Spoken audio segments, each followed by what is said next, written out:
Hey, this is how to use OneSAS. Okay.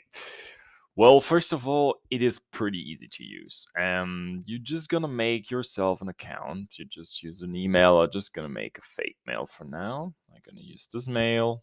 I sent myself a link. I get the link. You can either log in with GitHub or Google. That's also okay.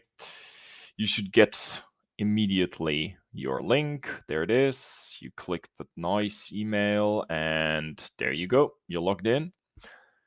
Now you have the chance to subscribe directly, or you go on your account, you accept the terms and conditions, you can again get asked for a subscription, and then you go back on account.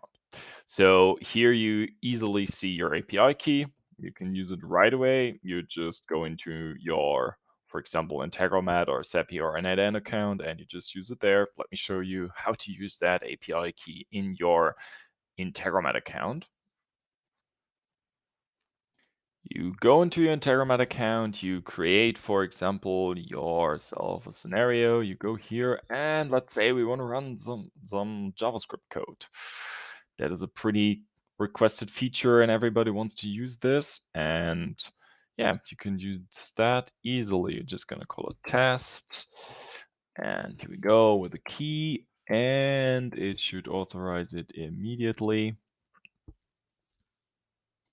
There we go. It authorized the key.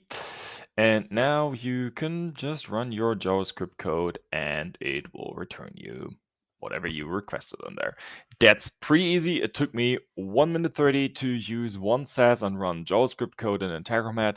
You can use a lot of our OneSAS apps. I'm going to show you will be many more in the next weeks, and they will help you breaking your low code and no code limits within automation. Have fun with it.